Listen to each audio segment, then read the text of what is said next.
Well, sweet Jesus, Joseph, and Mary, times are getting scary as my co-host has now disappeared off the face of the earth.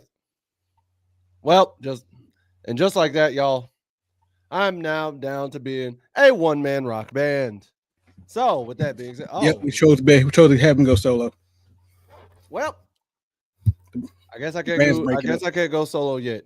My Justin Timberlake Band's career breaking will up. have to be put on hold. But welcome again to another episode of the North Carolina Tar Heel Podcast. I am your host with the most, actually, probably not the most. I have the least amount of hair this side of the Mississippi, and I am the captain of the Hooligan Express himself, Tornado McCray, and one of the co-hosts on this channel. And right over there, that guy is my co-host. Introduce yourself, man. Yo, what's good? What's happening? How you living? It's your boy Ricebox26 coming back at you again with another episode of North Carolina Tar Heels Live, where we tell you the shit that's going on with your Tar Heels and their everyday lives. I tried. Because we ain't doing exposés like that. What you mean? What you mean? We literally did an expose on Bill Belichick for like the first month we were doing this. I mean, but he the coach though, and he was new there. I mean, but we were still doing an expose. Expose, I wouldn't say so much. Why not? Why not? I don't know. I feel like exposés are longer. What does determine an expose? Now I'm curious. Indeed. Like, now I'm I curious. never took journalism, so I don't know fancy language like this. I did. However, we didn't get into exposés, and it made me curious.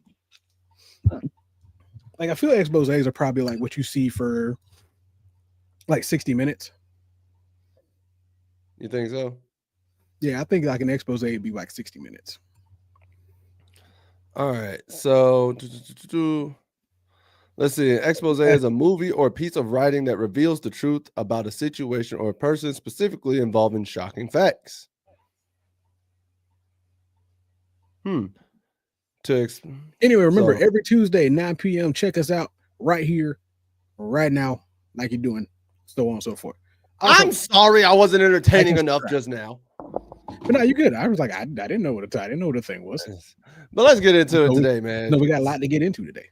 We got a lot to get into. Let's get into it. First things first, let's go ahead and throw up condolences and prayers to Ole Miss and the Adams family. Was that the young man that passed away this past weekend? Yeah, because unfortunately, freshman defensive end Corey Adams has passed away due to a shooting in Tennessee. So he was a 3-star recruit out of New Orleans, earned all-state honors twice, and was only 18 years old. Also, he earned All-Metro Defensive Player of the Year. Real young. From what I saw in the story, the officers were responding to a shooting, and they came across him and a friend in a car where he was in the passenger seat. They called paramedics. They tried to get fire out there to try to help him, but he was pronounced dead at the scene. So, luckily enough, there were 4 other people who were also shot, but luckily enough, none of them were reported to be in critical condition. Okay, I was about to say, where's the lucky enough part on that? Yeah, luckily enough, none of them were reported in critical condition. I haven't checked any updates on that story particularly, but at the time, I don't think anybody else was critically hurt. So, if nothing else, there is at least a little bit of a silver lining here. Yeah, true. Once again, like, hate that happened. Like I said, prayers up to Ole Miss, to his family, to his friends, to his community. Even the people that were even the people of Tennessee in the town that this happened in, prayers to them too, because I know whatever was going down, we all wish it didn't. So I ain't gonna front, dog. I get so sad when I see stuff like this because it's always young men and in some rare instances young women too who get caught up in situations like this, and I always tend to want to think and believe like they weren't even involved in the situation, weren't even trying to be there. You know what I mean? And it's sad to see. I definitely get that. And it's sad to see young athletes go when they do have so much of their life ahead of him. I think death in general hits a little bit harder when you see people who are younger than you go or is the Mhm. same age, and you're just sitting there thinking to yourself like, "What? Why? How? Why do I get?" You start getting survivor's guilt, essentially. You know what I mean? You start to get a little bit of survivor's Yeah, guilt. You're like, because you "Why get are a little bit these of people?" survivor's guilt. You get a little bit of you really. I feel like you get more generational disappointment than anything because it's like it makes you wonder a few things. Like one, what kind of group did they generally hang around? What like the other thing, like it sucks because you got an individual that's basically been cut down before they even really get to experience life for real, Mhm.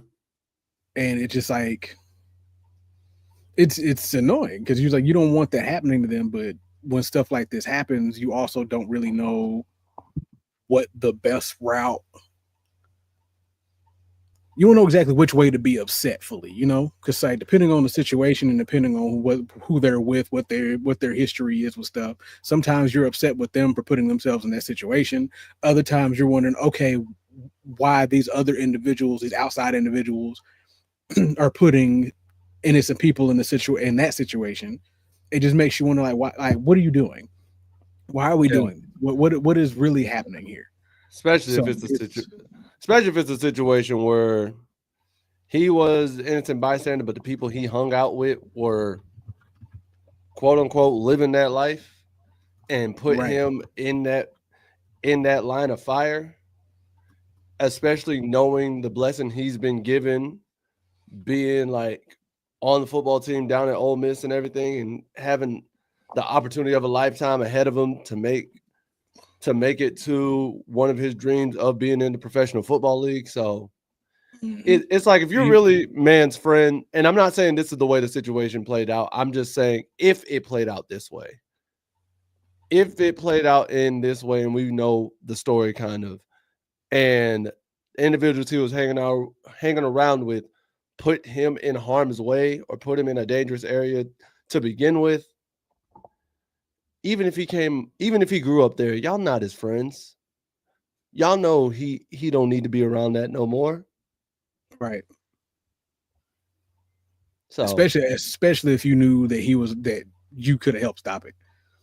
yes, I absolutely. but like I said, there's a whole since we weren't there, we don't know to do. There's a whole lot of questions that we won't get answered, and there's a lot of questions we're not going to ask because it's not our business. Not So our business. And at the end of the day, the only ones who will know the truth will be them. And one of the yeah, individuals who will know the truth, unfortunately, is no longer here with us. yeah. So I hope whoever is the cause of this or whoever the perpetrator is for that, I hope that the family gets justice for it. I really do. So I'm with you on that. But we're gonna move on to something lighter, man, because changing up gears. So the UNC Hard Knocks is happening, just not with HBO. so I don't know So if you noticed founder, what I named this episode for us. I didn't even pay. Ha, that's funny. So for those of you So who are listening and don't know, today's episode is listed as Hulu and Commitment because we don't do Netflix and chill, we don't do Disney Plus and Thrust. We are Hulu and Commitment around man, here. Disney Plus and Thrust. You know what? That's the first time I heard that, What you ain't? and I ain't gonna Listen, lie to you. It's it's good. better. It's better That's a than good one. it's better than Prime and Penetrate. It's better than that. Yeah, yeah, that's wild, ain't it? It's wild, That is ain't it? real wild. This So the wild. internet needs to come go back to the drawing board with that one. That was ugh, Nah, here's the that bad part. sounds dangerous. That was the second one I heard after Netflix and chill. I heard that Yeah, one that was second, dead. then Hulu and Commitment, and then obviously because Disney Plus came out last, Disney Plus and Thrust. I was like, bro, y'all ruined the Disney movies. But Hulu and Commitment is what we do around here on Chapel Hill, man. And what we got? You said the Hard Knocks deal fell through, so now we got Yeah, this. so basically after the whole Hard Knocks thing fell through due to a particular individual and their particular demands. Don't tell Like me. they're Don't, moving. Don't tell me it was They're moving the series to Disney's Hulu. So you're gonna get a UNC Hard Knocks documentary. However, it is no. gonna be I know on these Disney's notes aren't streaming saying what platform Hulu. And I know these notes aren't saying what I think they're saying. I was really, really hoping that I wouldn't have to bring them up again. But here we are. Oh Lord, no, So no. because of Jordan Hudson's demands for the Hard Knocks show is part of the reason why the deal fell through. Also, yeah, exactly. Also, while they've been working on it with Disney and getting it over to Hulu, Uh-huh. she has gone, and I ain't gonna lie, to be honest, this is She's a going pretty smart business move. she's going full This is a send. pretty good She's move. going full send. She's full That sending. is a pretty this right here is Hail a pretty Mary. good move. So what she decided to do was trademark a few of Bill's phrases. One of them was Chapel Bill. Okay. I don't know who came up with that one, but honestly, cool. I can rock with Chapel Bill. I can I see can you rock with trademarking Chapel that. Bill. It could have been worse.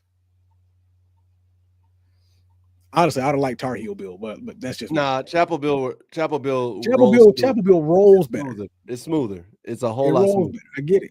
So I'm not gonna, like I said, so I'm not knocking no points. Do your job. You ain't gonna get Is that another trademark. one. Oh, it's trademark.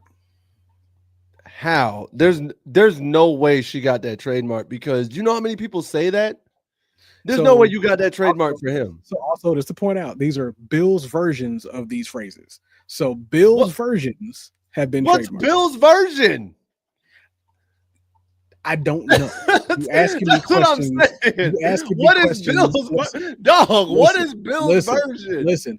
They No. trademarked it. Listen. What This is is gonna his make this. version? Shut up. Listen. You know, listen. Why you gotta tell me They to shut up? You can be shut up nice. and listen. Shut up and listen. They trademarked these through Hudson's firm. There's a firm that she controls. So whatever legal language that her firm decided to put in this stupid thing. Because there's another one. Because I don't know.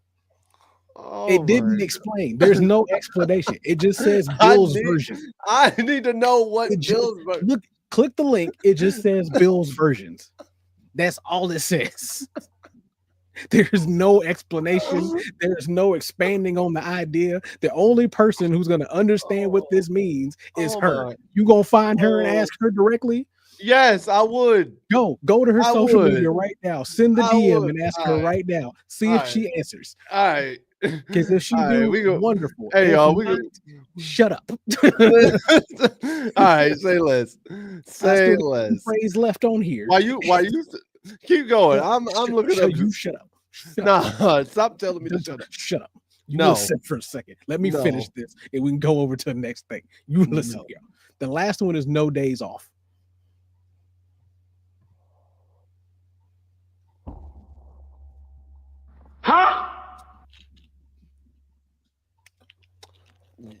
You know what? I'm sending the DM right now. I am sending the DM, y'all. It's like cause I can't.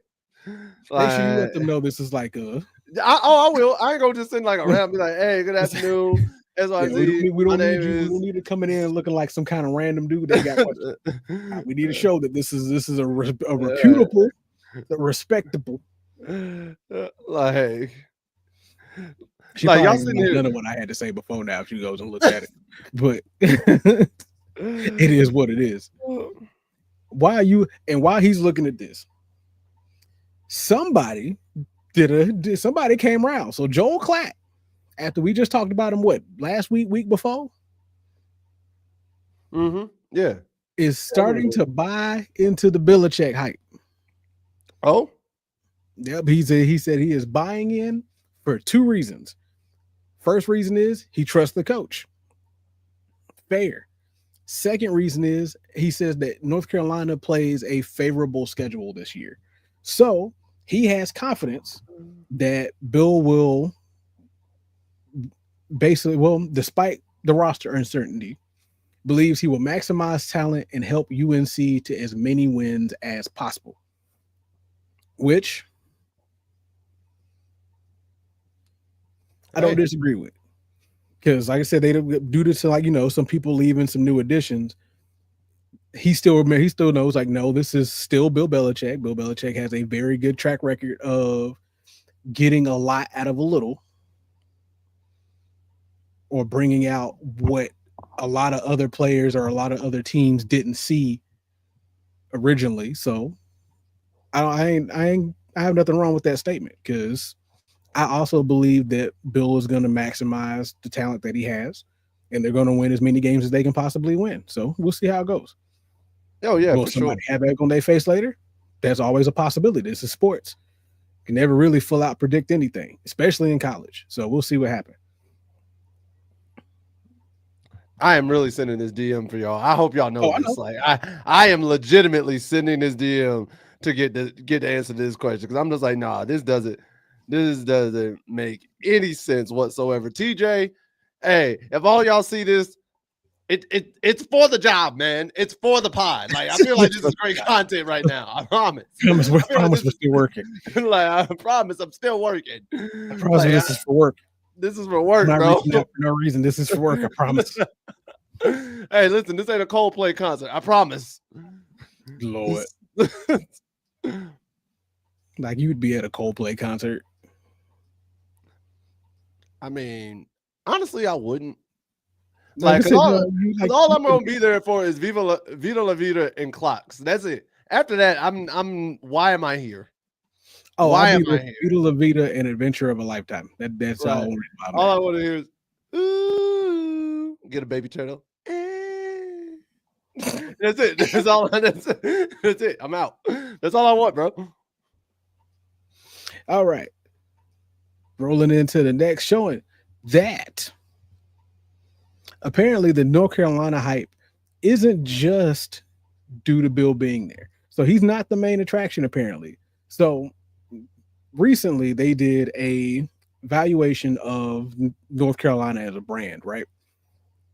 Mm, And North Carolina as a brand, or basically as a sports organization, is pretty crazy because it was saying that as football college continues to shift towards a more professional model with NIL compensation, conference realignment, and revenue sharing, North Carolina has become one of the sport's most intriguing brands.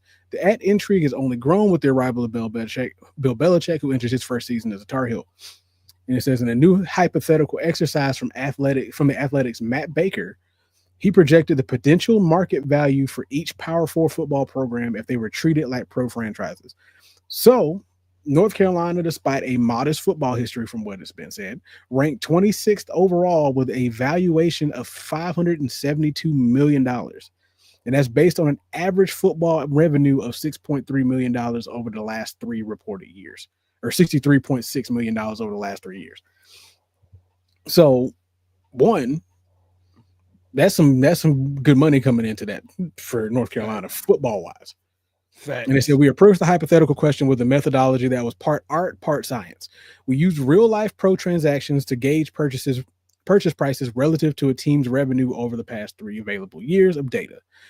NFL, NBA sales guided our ratios in the SEC and Big Ten, while the MLB and NHL were our rough benchmarks for the ACC and Big 12, which I would probably use an NBA model more for ACC just because basketball teams, but no, I get it. And for each school and powerful conferences plus Notre Dame, we factored in everything from prestige championships to facility renovations, population trends, and realignment scenarios. And it says Right. what makes North Carolina's football valuation notable is that it surpasses several programs with more successful track records on the field. So I said that's because the Tar Heels brand strength comes largely from its storied basketball tradition, which includes 6 national championships and a lineage of legendary players. The football program, by contrast, has never won a national title, and its last ACC championship came back in the 80s.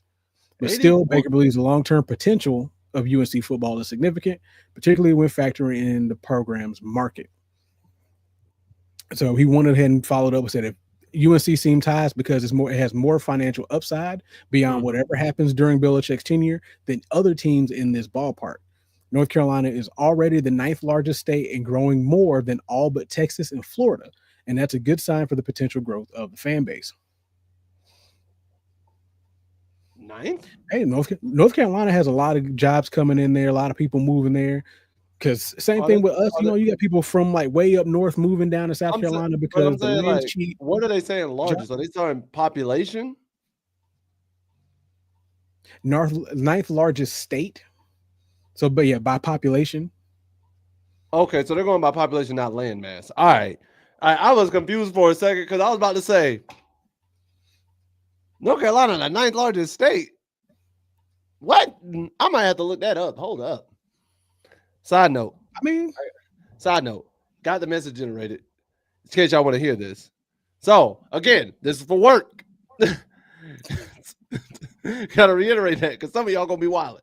But message. Good afternoon, Miss Hudson. My name is Myron McCray, and I'm part of the North Carolina Tar Heels Live podcast presented by the Voice of College Football Network. I just had one quick question just for clarification. I had one quick question just for clarification to help for our next episode. You trademarked Bill's versions of the phrases "Chapel Bill, do your job," and "No days off" for the upcoming Hulu docuseries. We were curious if you could elaborate more on what those versions mean.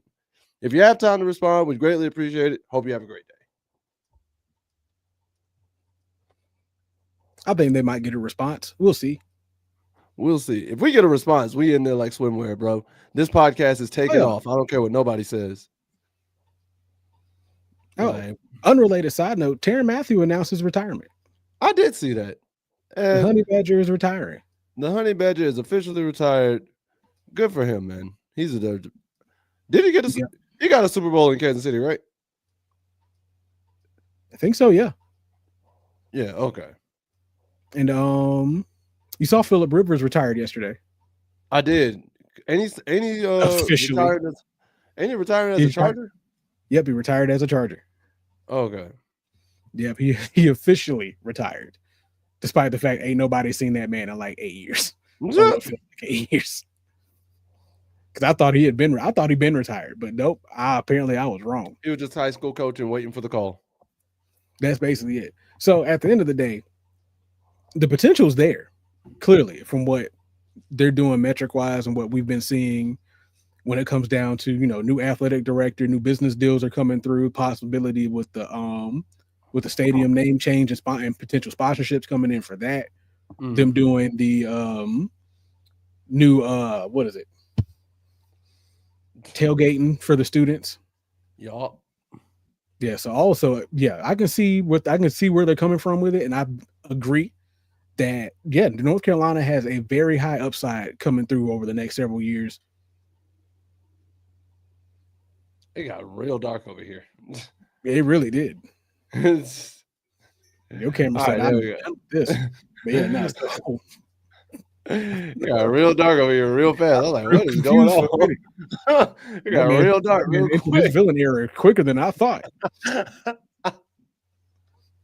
I thought I at least had another 6 months. Hey, not you had another 6 months before I went to my villain era. Like, what you was making? Villain arc. What I'm turning heel in Christmas. Is that what it was?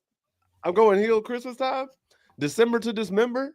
Like, I mean, listen, why not start a villain arc on the happiest day of everyone else's life?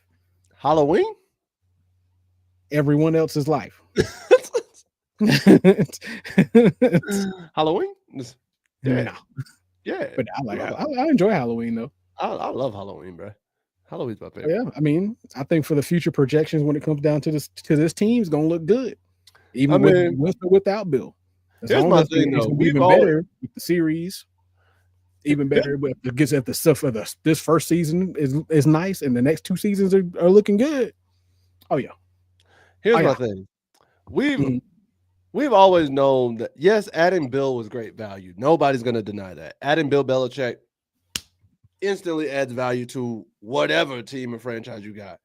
But UNC, North Carolina, Tar Heel Carolina Blue, was had value in multiple different areas outside of football.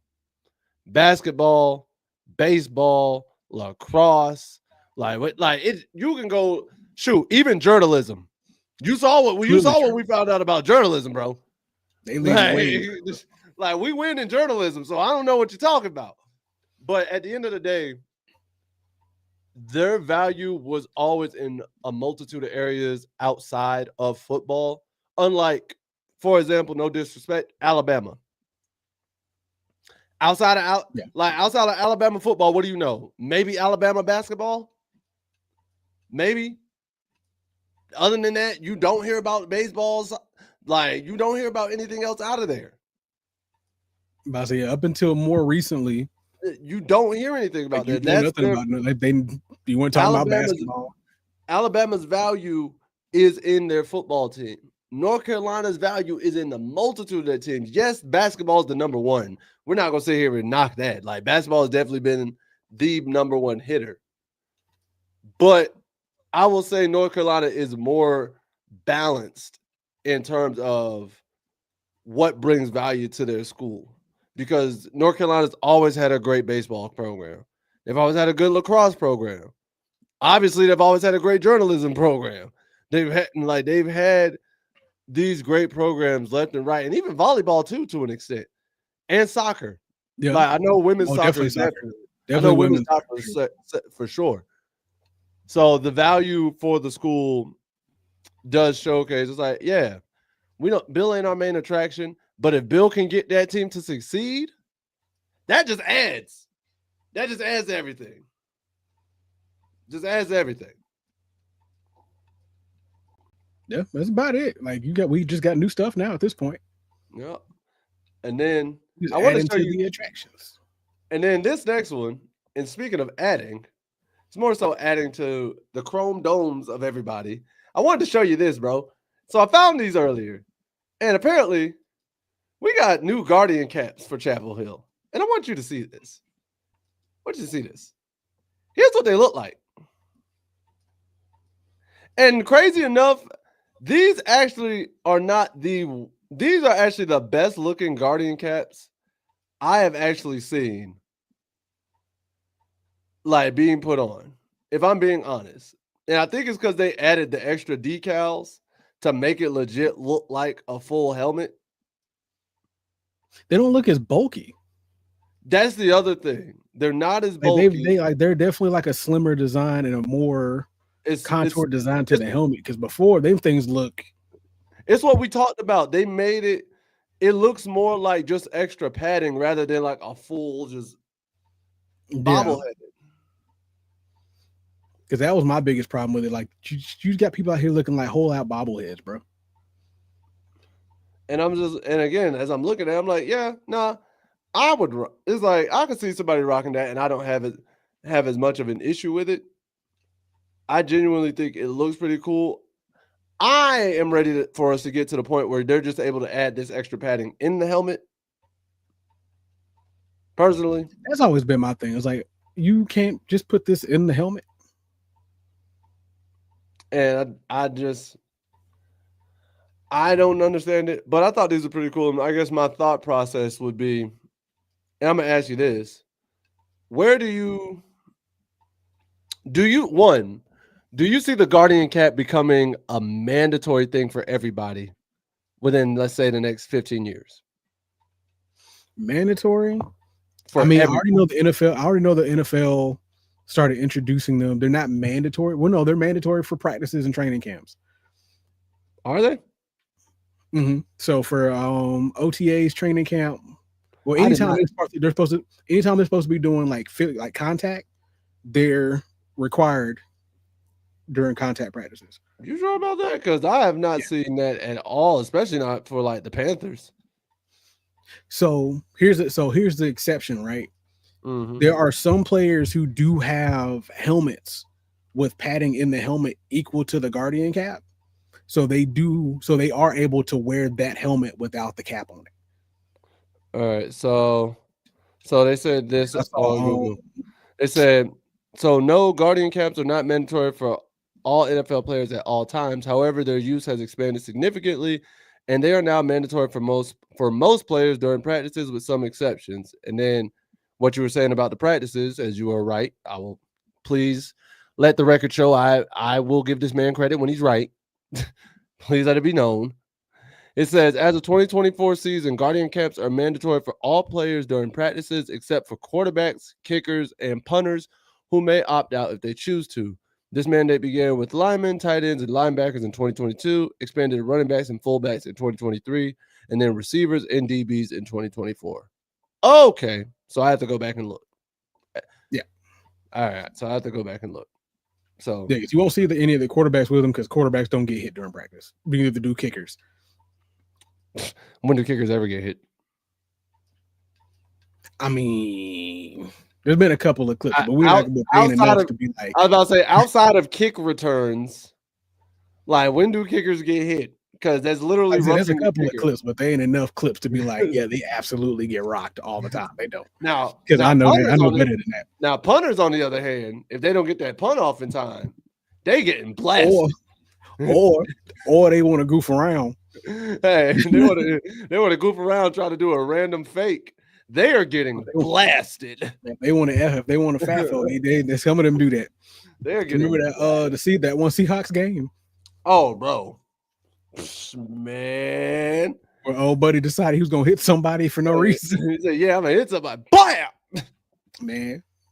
And then yeah, because I knew I saw it either last year or the year before because one of our tackles didn't have the safety cap or didn't have the Guardian cap on.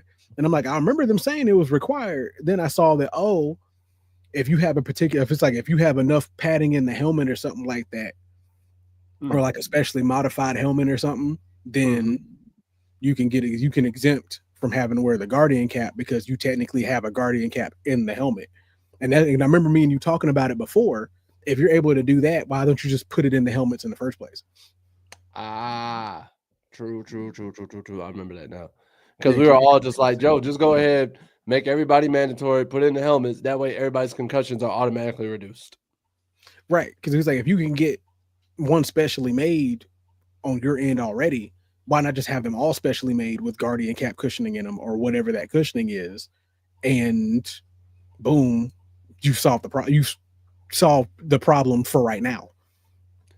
Or at least you've reduced the issue of the problem. You reduced it. So. You've reduced the issue. So yeah. So wanted to show you that, man. Thought that was kind of cool. And then that is cool. Our boy Chansky's back with another one. And he's back with another one called the Turf Talk. And I want you to so do you want to hear it? Because it's only about like 2 minutes. It's only about like 2 minutes. 2 minutes 50 minutes. So let's see. Let me pull it up here for y'all folk. Hopefully all y'all be able to hear this. But because I remember the last time we talked about it, we read through everything and it was like, like reading through all of it, I think we were slower than him talking about it. But Sign the Hill, WCHL, presented by the Casual Pint, your place for delicious pub food paired with local beer. Grass is a must for Bill Belichick and his staff. This is Archansky with Tuesday Sports Notebook. Before Belichick even signed his contract to coach the Tar Heels, he and general manager Mike Lombardi saw one change they had to have: get rid of the hybrid playing field and replace it with the old-fashioned stuff. We have really nice weather. We could grow really good grass because that's what players want to play on, Lombardi says. It's hard to recruit to artificial turf. It's difficult to go out there every day on your knees on turf. It made no logical sense. So grass is going to be in at North Carolina as long as we're here. The replacing of artificial turf at Kenan Stadium with natural grass will cost about $250,000, which is peanuts compared to the $30 million Belichick is being paid for his first 3 years of a guaranteed contract. He and Lombardi believe that fewer players will get injured and more will shine on grass. Another element Lombardi would like to see return to Kenan are the hedges that separated the sidelines from the stands. Lombardi says that is a lost tradition that for years identified the UNC home field as unique. He's never seen a home football game in Chapel Hill, and I guess he's never heard of Between the Hedges at Sanford Stadium at Georgia. We want to bring back the stadium to when it first started in old times, Lombardi said, because football games are about memories. You walk into the stadium and you can feel the passion of the entire team, and that's what we can create here at North Carolina. Lombardi gave a shout-out to Carolina football historian Lee Pace for chronicling the history of Keenan and various upgrades football has made in its facilities over the years. Pace has written several books in Carolina football, and his coffee table classic, Football in a Forest, celebrates one of the few college stadiums that was built in the middle of campus and remained there for more than 100 years, including several major renovations and upgrades. Mac Brown did a great job of promoting his program and selling out the stadium before his second tenure began, and only losing key games down the stretch of his last 4 seasons caused fans to leave their tickets at home and not attend. Carolina football, and somewhat for basketball, is a transactional experience for the fans. They come when they are excited about a new season, and rival games against ACC teams or intersectional non-conference opponents like the Labor Day opener versus TCU. The schedule in recent years has included soft mid-major foes that keep the crowds under capacity, a condition that will only improve if the Tar Heels get back into the national rankings and stay there. No matter how the grass grows, it's up to the team that takes that field. This is Archansky. See ya at the Casual Pint. So that's all facts to me. That's our boy Art out there. And one, gotta ask the question, as a fellow athlete myself, as a fellow athlete yourself, are you a natural grass or turf person? Oh, grass immediately. Grass immediately? Hands down.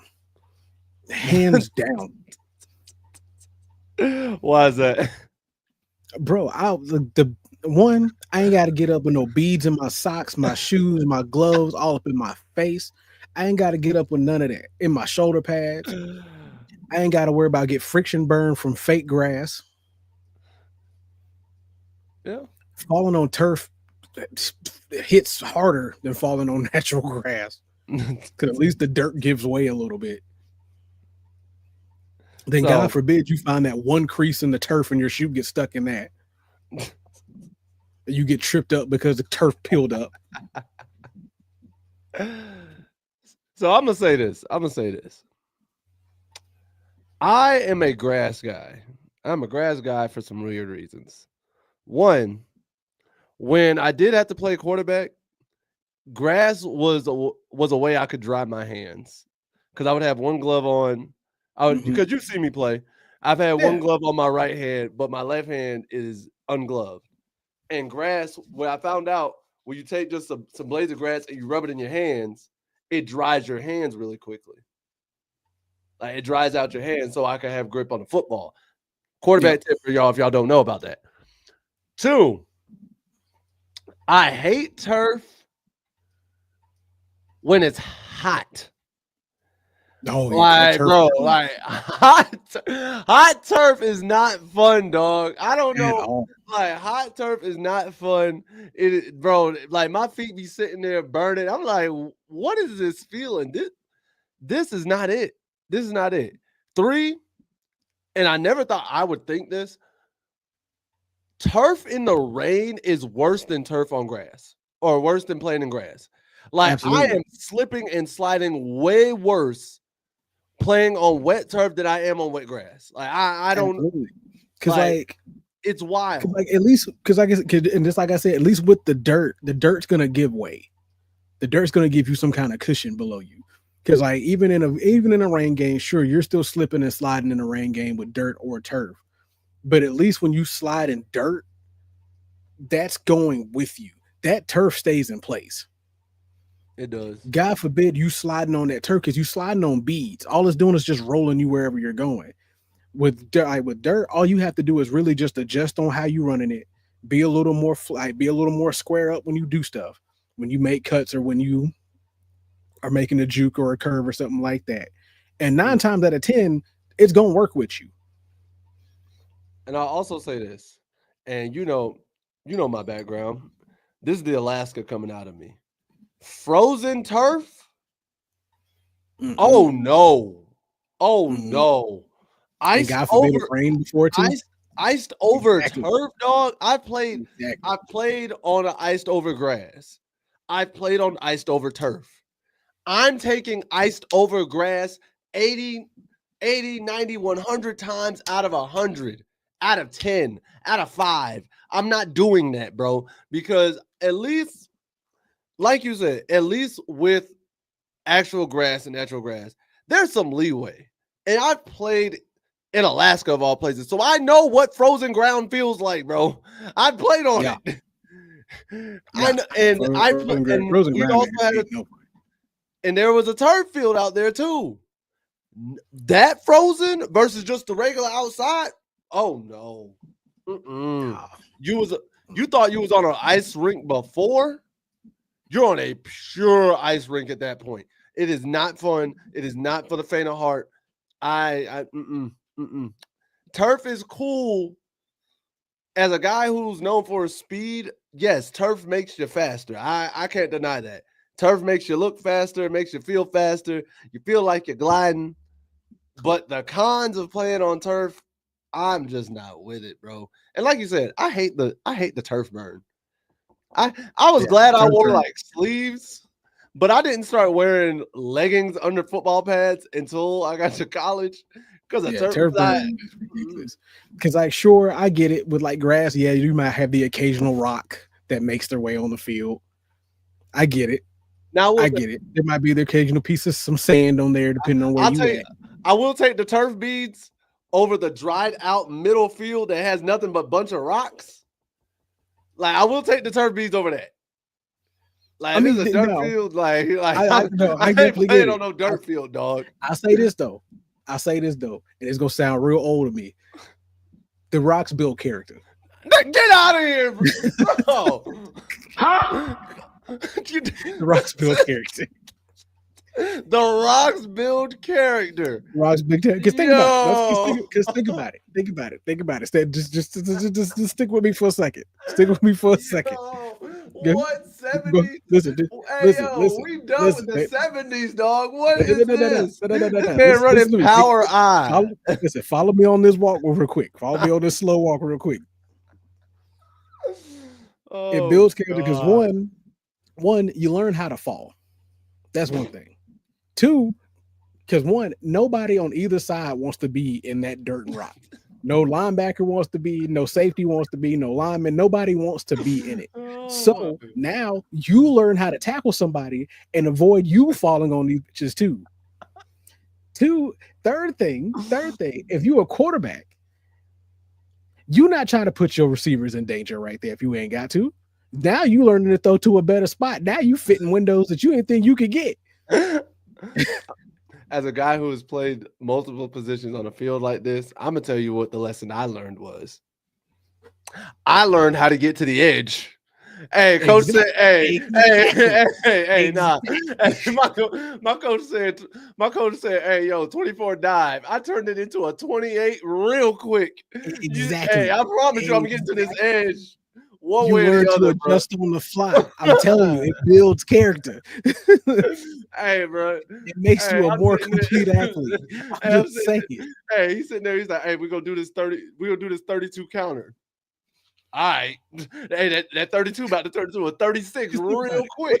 Think about it. What did all the turf burn teach you? Not to get tackled. You just run out of bounds. And turf burn. No, listen. I will say this: turf burn also taught me how to get tackled too. It taught me how to get tackled and not taught you less than falling on them damn rocks and sand, though, did it? Hey, because one of them burns was real bad, especially the burn that rips. No, especially the burn that rips through your leggings. Oh yeah, hey, you was like, oh, whoa, but nah. Now you can fall on the other leg now. Nah, I'm gonna tell you what them rocks also taught me. That's the reason why I started wearing arm sleeves. That's the reason why hey, listen, I started wearing arm sleeves as soon as I was like, man, my elbow is getting clawed up here, bro. That's it. I can't do this no more. Let me get out of here. Let me this segment of scratches. You start wearing tape on your arm, something. Turf tape, because I started wearing arm sleeve. My homeboy started wearing turf tape. My other homeboy started wearing this hoodie. Bro, we playing in flipping 87 degrees, 90 degrees September. I look over. This man's in a hoodie. I said, bro, why are you in a hoodie? He said, it's the only long sleeve I got, bro. I said, I just looked at it like this. I just kept looking at it like this. You know what? At least these scratches I can explain. Huh? Oh, you ain't never had that happen? You ain't never got up from your desk and realized, why's my hand cut? I mean, I have. Ain't do nothing. I, Ain't do nothing. Just been sitting there minding your own business. Next thing you know, there's a whole cut on your arm. You're like, what the I hell? have. I have. Been walking It's around, more so. blood on your leg all You ever day. had it? Don't know when you did Nah, it. you ever had it when you were asleep? Like you wake up from going to sleep, and you got like a cut on your body. You like, what the? Wondering what you hit. Like, am I scratching? Hey, here's the bad part. All you had was your blanket and the couch, and there was nothing on you. Like you just sitting there confused. Like, bro. Come to find out, you caught a zipper on one of the couch cushions. Plot twist. Zipper wasn't even broke. It was on the other couch because you weren't even sleeping at. So now you're really confused. You're like, that was at my feet. How do I got a scratch on my ribs? That one time you got that cut on your thigh, didn't even bump into nothing, wondering how you got it there. Ain't scratched, ain't did nothing. Absolutely. So no, at least you could say, no, I got these came from football fields at least. At least. Like, I know exactly what I did to get these. But man, we're gonna go on to the next subject, which is apparently UNC could be leaving the ACC alongside with Clemson and FSU. To go where? So here's the thing. So Pac-10? No. So listen to me. Hear me out. So rumors been swirling ever since we all know that like essentially the ACC came to a concession settlement with Clemson and FSU about staying in. You know what I mean? About staying in the league and so on and so forth. So because of that, now everybody's like, all right, the pathway has been set. The pathway's been set for how UNC could leave because here are the rumors swirling. And this is in the article because it was from Inside Carolina. It's like, as currently constructed, the ACC's days could be numbered with Clemson and Florida State with the Clemson and Florida State settlement agreement providing a substantial victory to member schools for exploring possible pathways toward leaving the conference and relocating to greener financial pastures. And any such group interested in seeking potential departure from the ACC includes North Carolina, multiple sources told Inside Carolina. The Tar Heels even could be considered the front of the pack alongside Clemson, sources said about the next round of realignment that's brewing. And for those of you who don't know, here's what the current situation is for the ACC in terms of their membership. The ACC's current 18-team membership, 17 teams in football minus Notre Dame. We all know how my co-host feels about that.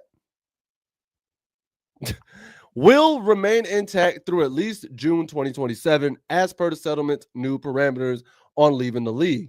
Now, official notices must be filed by June 1st for withdrawal to become effective on June 30th of the following year. So if an ACC school files for withdrawal on June 1st, 2026, then it would be required to pay an exit fee of $147 million. Good God. To leave the conference on June 30th of 2027. From there, the ACC's exit fee drops by $18 million, random number of 18, all right, drops by $18 million each year until leveling off at $75 million in 2030, 31, 2030, and then 2031 season, I'm guessing. The league's exit costs remain considerable, but they're not prohibitive. So, basically, if these teams don't start seeing that revenue share that they really want, they could buy their way out. And if I'm being honest, if Clemson and UNC and Florida State, they're going to go to the SEC. The only other place you're going to go is the Big Ten if you're looking for money like that. That's the only other – think about it. Maybe the Big 12, but that would be stupid. If I'm being honest, like what I think. Like the Big 12 ain't even got a network like that. What I think conferences should do, and I'll even keep it to the Power 4 conferences, right? Yeah. Do a draft every year. What, like fantasy? Yeah, do a fantasy draft every year. No team stays in the same conference every year. You get new competition between conferences every year, hopefully. All right, I'm gonna add this caveat. One caveat. So are we just doing away with with rival identities, or do we keep those? Like, what's up? Oh no, the rivalries stay the same. You'll still get that rivalry game every year. At least one rivalry game every year still. Okay. It just won't be counted as it just won't be if they're not in the same conference, it just won't be counted as a conference rivalry game. So But some of these some of the long running rivalry games, you got to keep those. Okay. Now I can also even suggest doing once every 4 years. Do a new fantasy draft once every 4 years. I would say that if you're gonna go that idea, I would say that's better. Just because you get a full collegiate cycle. Because you get a full collegiate cycle, you establish some continuity. You also are able to establish the logistics of how to make it work for those teams that you have. Because, for example, if Arizona, because California, we know they're in the ACC. They're in the ACC this year, and then the very next year they got to change everything logistically because they end up in the Big 12. Then the next year after that, they end up in the SEC. Then the next year after that, they end up back in the Big 12. Like you see what I'm saying? Like logistically doing it every year doesn't make sense. But you can every even 4 years, you can even set it up. You can even try to set it up to where you can even if it's not, this probably isn't the greatest part of the idea, but you can even set up to where no team plays in the same conference consecutively. I mean, yeah, I would assume that. I would definitely assume like you can't play in the same conference consecutive times, like consecutive rotations. So yeah, right? then it would kind of defeat the purpose of doing a fantasy draft. But I would say if anything, you just can't play. You can't play from at least 3 times straight. But you can't. But I don't know. It's one of those things. It's one of those like detail things that they'll have to figure out later. You'd have to worry out. But at the end of the day, when it comes down to it, where would they go? I think it's the SEC or the Big 10. That's it. That's the only answers you got. And the bad thing is like, and I'm actually more open to them going to the Big 10 and proving that like Ohio State and Michigan and Penn State usually get an easy run. Somebody's gonna have to come out of there though. No, but I'm saying, all right. I mean, yeah. For example, here's my idea. So we know with the Big 10, like Ohio State, Penn State, and Michigan are all on one side of the bracket. They're all on that one like side of the division in the Big 10. The other side, you take them out. You put in Clemson, UNC, Miami, Florida State, SMU. Like you put them in, and let the other fools let them go down to the ACC. Now you still get some continuity in terms of rivalry, playing game, logistics, and whatnot. Like you have a logistically sound slate of teams, but competition-wise, you have some of the best cream of the crop, essentially to combat what the SEC got going on.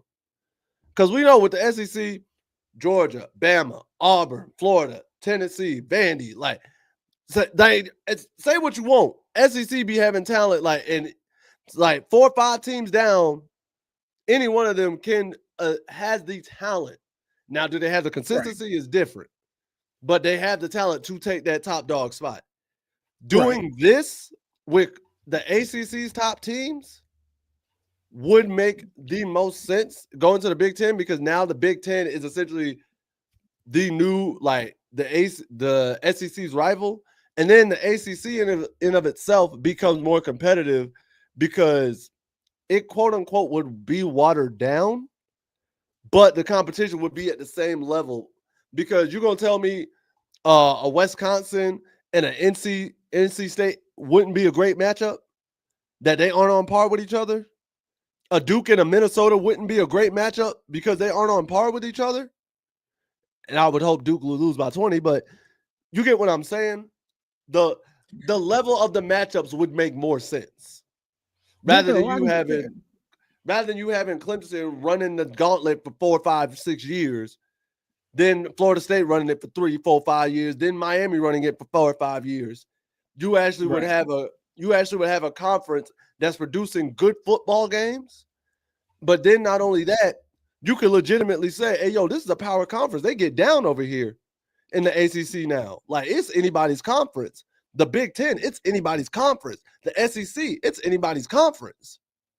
So now when you do the college football playoff, you bringing in the ACC champ, you know it's somebody who earned it. The Big Ten champ, you know it was somebody who earned it. The SEC, we always know whoever wins the SEC, they earned that. That wasn't by luck. You don't win the SEC by luck. Maybe a couple plays here and there, but usually your team is good. like, well, luck could come Usually your through. team, yeah, usually your team is good enough to win it for a reason. So that's my idea. If they're gonna leave.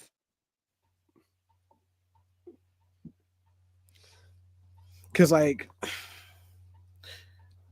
if they do leave, it makes you wonder, okay, what teams are going to be leaving, especially the Big Ten and the SEC. Because now I would say if you're going to go in the SEC, I would have Clemson probably replace Missouri. North Carolina would probably replace Vandy. And if Florida State went in, probably Mississippi State is who they would replace if they went SEC, because they're surely not going to let Georgia, Bama, LSU, Ole Miss, Florida, South Carolina. They're not going to let them walk. Especially now, the thing I would really enjoy with Clemson going to SEC is that now South Carolina and Clemson have a true conference rivalry. I mean, I like that they still keep that going regardless. Because even when like Oklahoma and Texas, I like the fact that they just have a rivalry in general. They still keep it. No, I'm not knocking the fact that they have the rivalry in general, because the rivalry is good. It's always, except for like a few years since I've been born, for a few 5 to 6 seasons or so, it was boring because we already knew who was going to win it. It was no competition whatsoever. But now they're both getting closer and closer competitively.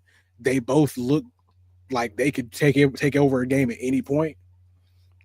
So it's like, hey, so bringing them both to the same conference and actually have full consequences to one of them losing this game.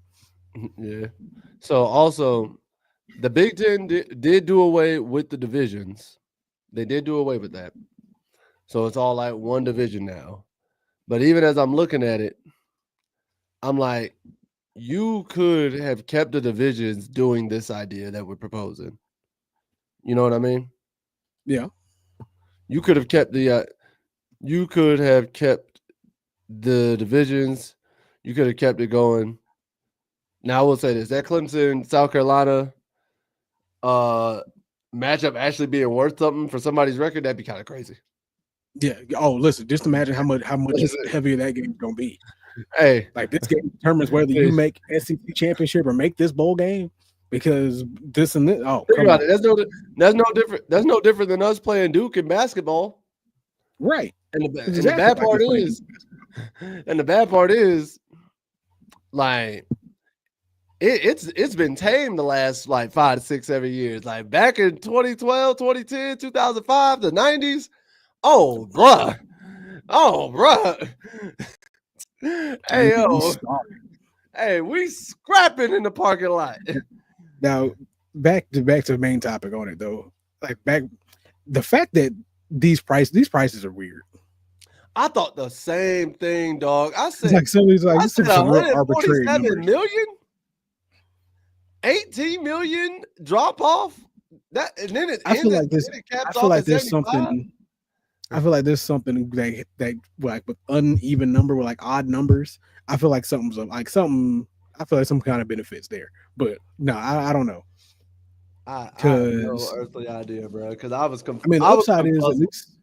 I mean, the upside is at least the fee drops over time. Like the longer you wait to leave, the lower the price is. But they're only going to do it up until 75 mil. They said you gonna pay us 75 mil to get You him out of don't pay to leave. You pay us at least 75. My thing is this, dog. You want to come up off 75 mil just to break up with you? Like, And then like, pay whoever it is you going to go see.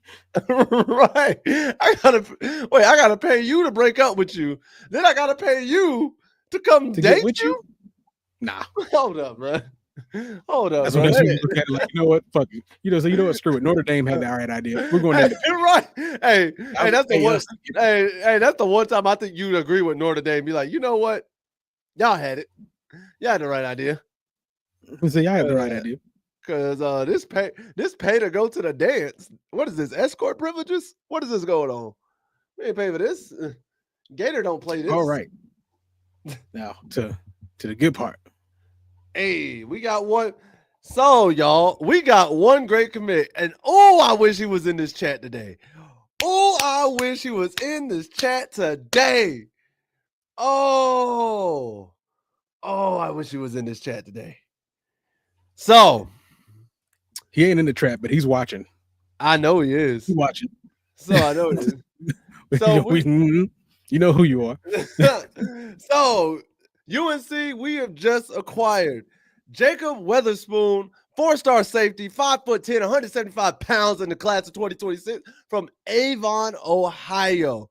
He is the number 10 player in Ohio, number 19 safety nationally. He is ranked as the 170 player in the nation from his composite score. And here's the beautiful part, the part I love the most. This man was originally committed to his home state and committed to the Ohio State University, but said, nah, bump that, and is taking his talents to Chapel Hill. Woo! Yeah, baby. That's what I've been waiting for. Anytime we take talent from Ohio State, because I told y'all, I loathe with every fiber of my being Ohio State. I can't stand them, bro. The only ones I hate worse more are Texas. If I'm being honest, the Texas Longhorns. I can't stand them. So anytime we take great talent from them, oh yeah, I love it. But for this yipping yap, bust out the tape. Care. Bust out the tape. All right, man. He didn't have no personal stats. However, the man did help lead his team to a 16-0 record last year, which was amazing. And then he helped lead them to, and they got a state championship out of it. And then he led them to, I was about to say I had the tape up too. Oh, I got excited. I'll say, is yours not gonna lag? Because yours a little laggy on my end. You know what's funny? Yours is too. Whenever I watch you on yours end, so really? It is what it is. Yeah. All right, well, fuck. Okay. Oh, nice. Hold on. There you right now. Okay. Beep. Nice attack though. I like it. Oh, they're at the Hall of Fame game. They're on the Hall of Fame field. Oh yeah, Columbus, Ohio. Word. Uh-oh. Where's he at? Oh, there he goes. Yeah, true. Let me know. Let me know before the play. Good. Well, like I say, as soon as they started, that's when they put the arrows on top of him. Right. That should be him right here. Yeah. Oh, good pick. Good depth coverage.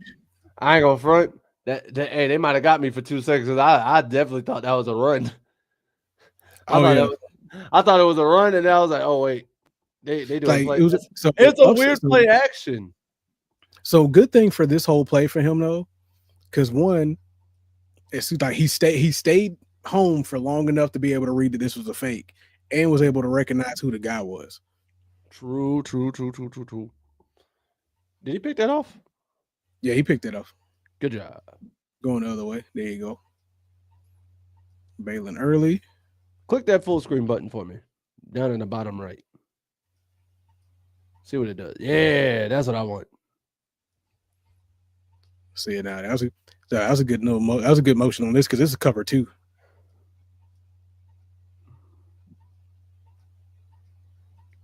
No, that's 3.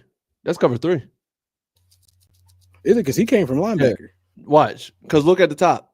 Look at the very top on the top half. Because I see him. And then that meant that's a linebacker right there, though. But I'm saying he's dropping in that third. Because rewind it back. He started at the safety. He was just down. He was just coming down like a strong safety. Yeah, that makes sense. Okay, so yeah, no, it is covered. He immediately went to this third. It's cover 6. There we go. It's cover 6. There we go.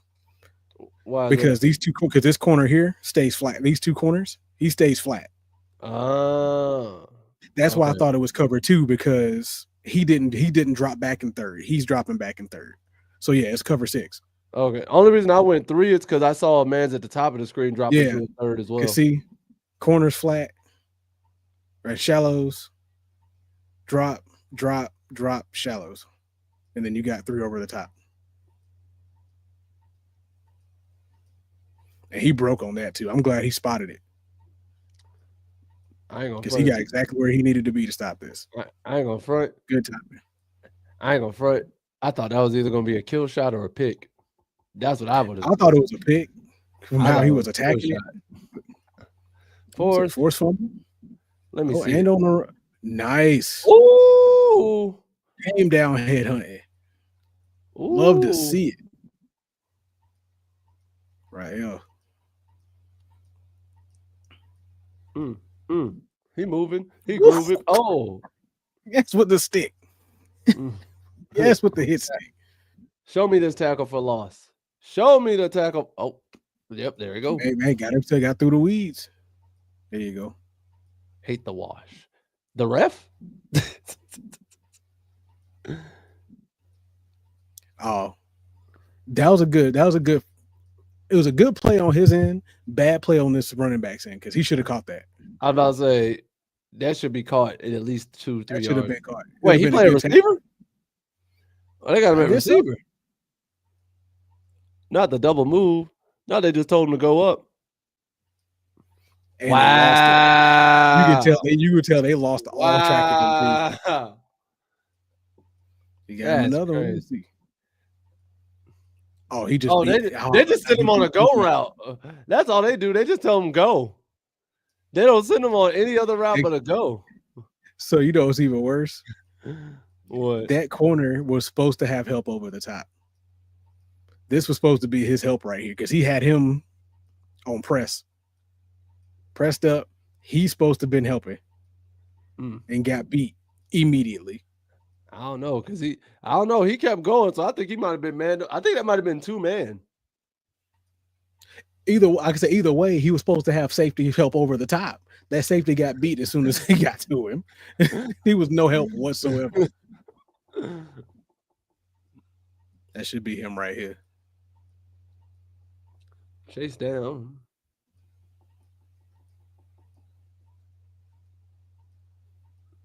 Talk him down.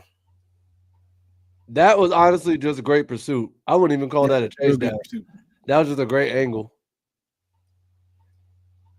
Ooh. Okay, nice. A little high square on him too. A little high for my taste, but great job. He made a tackle. Great job. Boop. Another kind of high. Would have wished you'd have been more around the waist area, but hey, you got him down.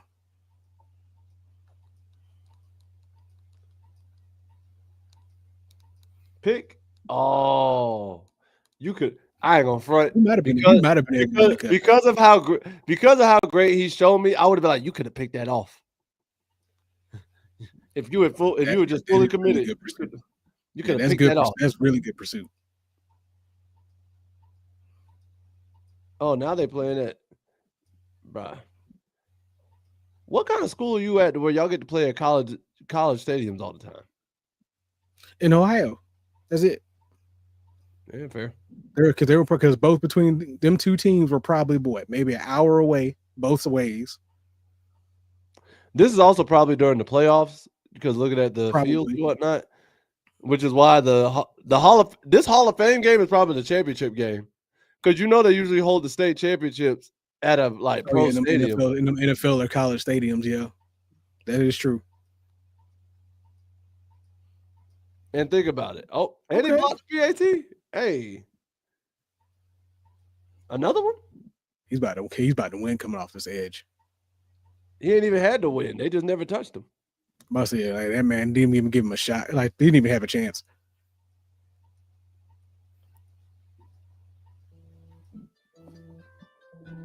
Good pursuit.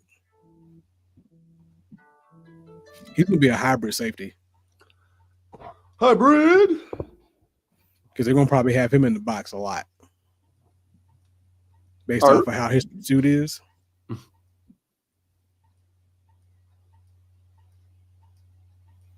He's gonna be a part of that front seven for sure. Probably even front eight.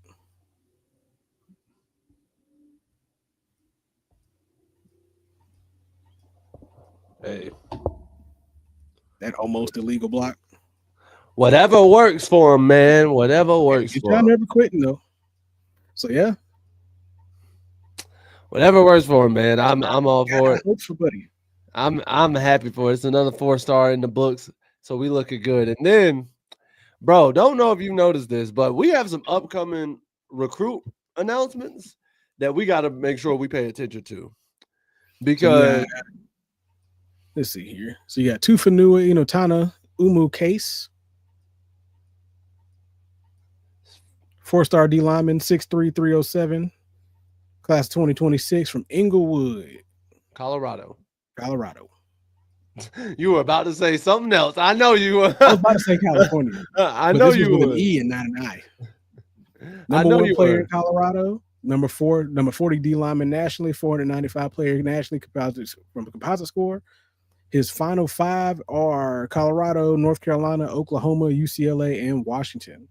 Got an announcement date of July 26th, so we should find out what he wants to do by the end of the week. Yup. Then Next, you got Davon Benjamin, 4-star safety, 6 feet tall, 170 pounds, class of 2026, from Westlake Village, California, playing at Oaks Christian High School. He's the number 7 player in Cali, the number 5 safety nationally, and number 36 player nationally with his composite score. And his final 5 are North Carolina, Oregon, Washington, Michigan, and Texas. And he has set his announcement date for August 2nd. All right. And then lastly, we got Joel Wyatt, 4-star athlete at 6'4", 195 at a Murfreesboro, Tennessee. Yep. Went to Oakland High School, number 3 player in Tennessee, number 5 athlete nationally, and number 42 player nationally by composite score. His final 4 is Tennessee, Vandy, North Carolina, and LSU. He has not yet to announce his announcement date, so we'll see. It's coming. All that's exciting, bro. I'm looking at this. If Bill can pull all 3 of these dudes, I genuinely think this will be the greatest turnaround in terms of class to class, especially for an incoming coach that I've ever seen. Oh, and then on top of that, he's just like they are building a defense. Oh my God. I'm saying, bro, like the defensive depth is going to be crazy. Because think about it. To be able to pull this many 4-stars and you're a rookie, like coach coming into your first year for your next recruiting class, you're like true first recruiting class that you're bringing in that's fully yours. You're bringing in this many 4-stars already? It's bad, boy. It's about. I can't even do that on NCAA 25. Neither can I. I'd be lucky if I get a 3-star. Did you just say I won? And I've won natties, multiple natties, conference champion multiple times. And you telling me that none of these 4 or 5 stars want to be on this squad? What do you mean? Message. What do you mean? Oh, sit man. here and take this disrespect from y'all. Oh, man. I'm trying to add y'all to greatness, but here y'all are telling me I'm not good enough. I want to go to East Carolina. What you mean, East Carolina? No, what the meme say Nothing recently? against them, but what the meme say recently said, Bro, I won the national championship and all 40 of my starters transferred. All of them transferred. Screw the NIL. Screw these NILs. I said 40, dog. I'll You say ain't this paying though. I'll say this. Upside is I don't get no transfers. Upside. Like none of my people transfer out. They tend to stay unless they graduate. Hey. Or they'll go to the league or something. But still, I got spots to fill. Man. Y'all ain't want to be a part of it. Which y'all because y'all think y'all just because y'all gonna be third string for 4 seasons doesn't mean that you ain't gonna have a ring when you leave here. You're rude. Don't mean you won't see the field. You'll see the field a little bit. And depending on how you develop during the off season, you might see the field a lot next year. We'll see.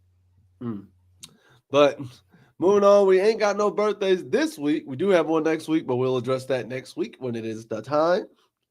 So no birthdays this week. So it is time for the Tar Heel takeaway of the week. It is your week this week. Tar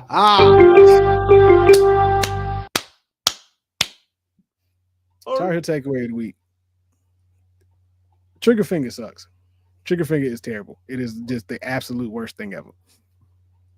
So remember how I told you, and you can answer this while. So remember how I told you about a month or two ago, something like I was playing the sport and the thing hit my thumb and now my thumb clicks. Yeah. So apparently I found out today I got trigger finger. Yeah. So the reason why I say it sucks is because I had to get cortisone injected into the ligament sheath, the tendon sheath of my thumb today. Dude. Let me tell you something. I am an individual that does not particularly enjoy needles in any form. With all the tattoos he got. And somebody will definitely say that's hypocritical because, sir, you have tattoos. Yes, I do. However, those aren't being put into me and left there for an extended period of time.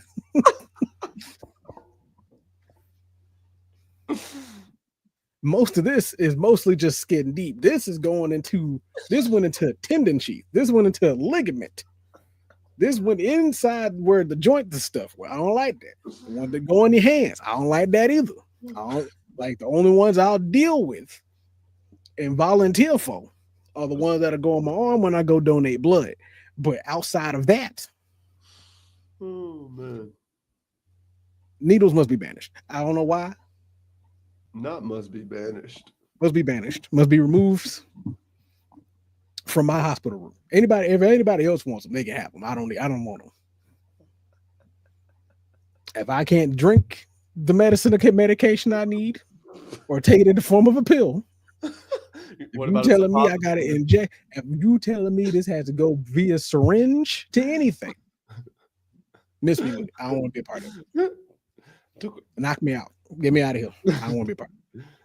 To quote my dog, Professor Farnsworth, what if it's a suppository? Take it out. I don't want it. Get out of here. I'm clearly not sick. I'm clearly not sick enough for this. Nope. Now, I will say what was cool though, they use this cold spray, which I think is like liquid nitrogen, I think, or some form of, because it is literally what it says it is. It's like it is ice cold. Problem is, it ain't numb enough, in my opinion. I guess in my mind, I needed dang near hypothermia levels of cold. But I also don't want to lose my thumbs, so I'll deal with it. But outside of that, trigger finger sucks because apparently, from what I learned today, it can either get progressively worse, or it can just be bad off the top, or it can be kind of how like I had. It really wasn't a big deal until like something knocked against it. Then I had a problem. Outside of that, it is what it is. The bump trigger finger.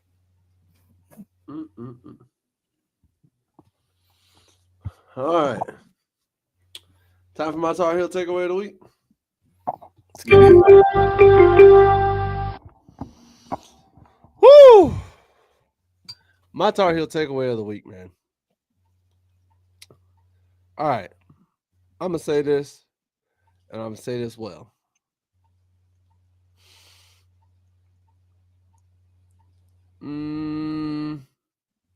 I got two. But which one do I I just want? mash them together. It'll be fine. Nah, I can't mash them together because they don't even fit together like that. Which one's more pressing? I don't know what you're thinking. You know what? I'm gonna say this, and I'm gonna say it true. I'm gonna say it till I'm blue in the face. I am a part of the team as a fan.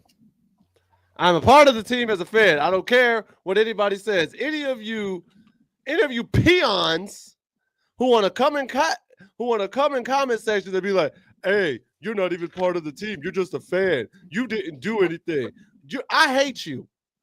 When you sit there and say, "Oh, why do you say we as if you're a part of the team?" I am, because if it wasn't for me, this team does not exist. Funding does not go to this team. They will go under.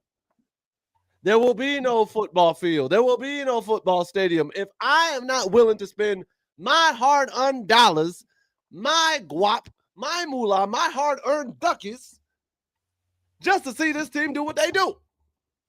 So because I am putting in an investment of entertainment, I am part of the team, and I will say I am part of the team every which way till Sunday. Yeah, this might be coming from a different source of content, but you know what? It still remains the same. I'm part of the team. I will rep the team. I will cheer for the team. I will boo for the team. I will be honest about the team, and I will be also blindly optimistic in faith of my team. That man said blindly optimistic. But you know what? It is still my team. I am still a part of the team. And they know without me, without others like me, they are not getting any of the funding, any of the entertainment, any of the support to continue being a team. Hence why when teams start going under and losing revenue and not getting enough fans, they tend to leave the cities they're in. Or they tend to do more fan-based things to bring them back. Just saying. So, for certain individuals who have decided to enter other platforms that I do operate on and say dumb stuff like that, and TJ, y'all can thank me because I don't know how I'm keeping this as censored as I am, because the real me wants to say a whole lot worse.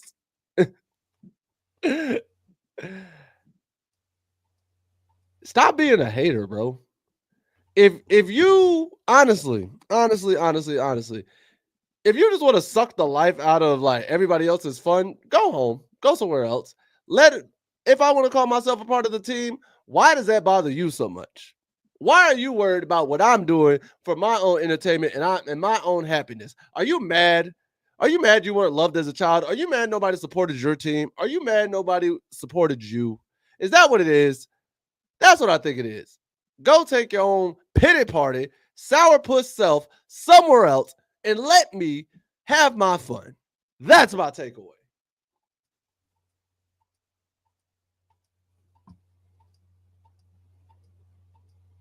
You okay?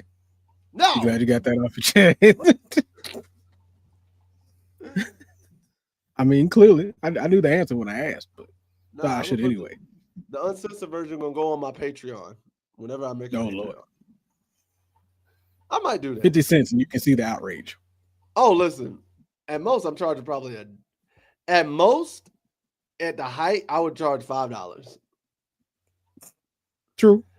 That's the most I ever would honestly feel comfortable, because at the end of the day, I'd be like, bro, at the end of the day, you should only pay me $60 throughout the year.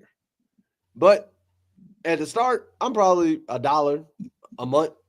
You only paying me $12 out the year, bro, for my content. True. And once again, remember, all y'all, join us live every Tuesday, 9 p.m. We here talking smack about everything and everybody. Don't matter who it is.